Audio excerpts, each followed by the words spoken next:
I used to be chronically the least confident person you could ever meet.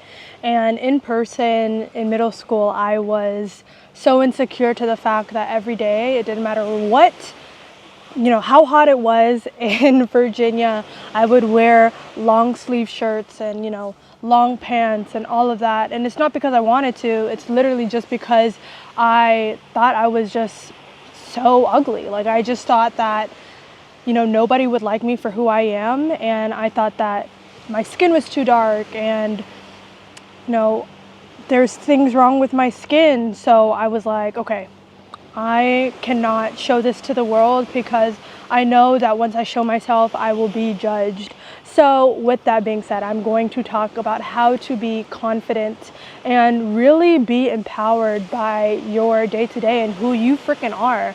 So I am to the point now where I came from that insecure girl that would hide herself, not because she wanted to, but because she had to. And it was crippling. Like, I could not wear what I want. I was always thinking about what others thought of me. I was always thinking, like, what if people don't like me? I never spoke up, to the point now, I freaking post videos on social media. I get hate. I speak too much, honestly, to the point where in person, I speak a lot. I always introduce myself and I'm never socially awkward. And it's really easy for me to strike up conversations and not overthink what I am saying. I come to this point and it's all because of these two things, really. And the first thing I would say is that in order to really be confident in yourself, you have to have the true belief. And that might be oh my gosh, that's such common sense, Olivia. That's such common sense. But no, you have to truly believe that you are that girl. You are that person that is worthy and deserving of those great things. There's so many points in life where I just felt like I wasn't deserving of having good people in my life or deserving to speak, or I was very undeserving of, love or great friendships. And therefore my standards were to the ground and below. And you just have to have first better standards for yourself. Honestly, you do not meet your goals, you meet your freaking standards.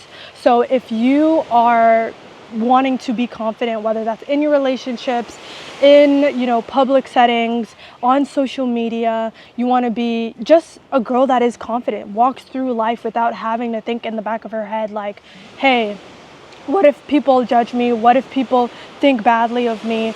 You have to raise your standards, not only for yourself, but also for, your boundaries and the people around you. The reason why I was so unconfident is also because of the people around me kind of were unconfident as well. The saying is so true. If you have 5 rich friends, you'll be the 6th one. If you have 5 confidence friends, you're going to be the 6th one as well. I felt like me and my friend group, I was the one that wanted to do the most development, and everybody around me wasn't really pushing me to be that confident person. So automatically their mindsets and their beliefs and their limiting beliefs rubbed off on me naturally, because we're humans and we freaking are so influential with the people around us. So you want to make sure that your circle around you are a bunch of confident people as well. But not only confident where they're I'm so confident, I'm confident, but they actually walk in it. And what I mean by that is, the first part is that you have to have true belief in your confidence, but the second is that you have to go ahead and have your actions show you that you are confident. And that's the one thing that I'm still working on to this day, is your actions have to freaking align with the confidence that you truly believe in yourself. And one thing is I was so insecure, right? In middle school, I was so insecure. And then in freshman year is when I really got out of that insecure shell and really moved in my full confidence and really felt empowered. And that's because I did things that were uncomfortable. I was in my high school's, freshman year, I was in my high school's crew team, which is rowing. And every single day we had practice, Monday through Friday, and I was literally pushed to the limits. And it really, really, really heightened my confidence so much, because it showed myself that I am able to do such hard things, so I am able to do anything. And that's the kind of thing that you want to embody in your life. I can do this, therefore I can do anything. And I feel like a lot of women have confidence because society tells them to. You know, call yourself beautiful, you know, have positive self-talk, make sure to always be, you know, confident in yourself and walk in confidence. But the truth is, the thing that women are missing is doing the uncomfortable things that prove that you are truly that girl, that you truly are somebody that can achieve great things. Because every single time you do something uncomfortable, guess what? You are raising the bar for yourself. And once you raise the bar for yourself, you see yourself on a pedestal. You see yourself on a pedestal. And yes, you can believe that way before. And that is hugely a part of confidence, is really raising yourself up to that standard and seeing yourself as a higher version of yourself. But second is also raising that bar so you can consistently believe that you are that confident being.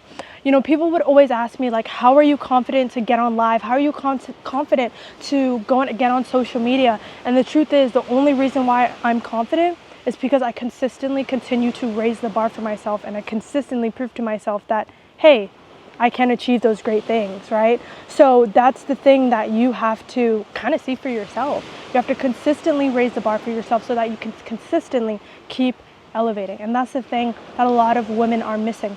For example, right? The reason why you are maybe not confident in dating is because you consistently go for these guys that are just not really going to offer you anything, that really are validate themselves with superficial things like looks and, you know, sex and all of these things, when in actuality, when you look for guys and you not look for guys, but you seek guys and you accept guys that are looking for deeper things in a woman, like her mindset, like how she takes care of herself, like her characteristics, like her values, like her morals, and you raise the bar for guys like in that aspect, then you will automatically attract that. So standards are a huge part of, you know, raising your confidence, is raising the bar for yourself and continuously every single day showing up for the higher version of yourself. That is how you instill confidence in yourself. Because I'm telling you, that 1 year that I did crew and I did rowing and I showed up and I did those hard workouts, it felt like my lungs were gonna collapse sometimes in workouts. I ran those hills in hot summer weathers. When I did that stuff, I'm telling you, that 1 year grew my confidence so much. And I promise you that that internal confidence that struck within me from doing those hard things literally made me have an outer glow up. Like, I grew up that year. Like, I went from, like, you know, kind of pretty much ugly to like being like the best I've ever looked and having the most glowy skin, and my skin stopped breaking out in eczema, and I was just glowing from the inside out. And you can genuinely see that. Like, my friends were like, Olivia, like, you look so good. And it's because it started from the internal, right? It started from me doing hard things and from me showing myself that, hey, you can do hard things. You are strong. You are powerful. You can achieve things you never thought you could achieve. That is when I was glowing from the outside in, and my glow up happened both internally and externally. So I say all of this to say that I always say this on live, I always say this online. My key term that I go by in life is that in order to create your outer world, your dream outer world, and in order to attract that, you have to, first of all, master your inner world. So I'm sorry, I'm looking at the drone right here. But in order for your outer world to manifest, and in order to attract your dream world, you have to first master your inner world. So I hope that helps, and yeah, go ahead and be confident. Go ahead and do the hard things so that you can raise the bar for yourself in order to attract your dream world. So I love you guys, and see you in the next video.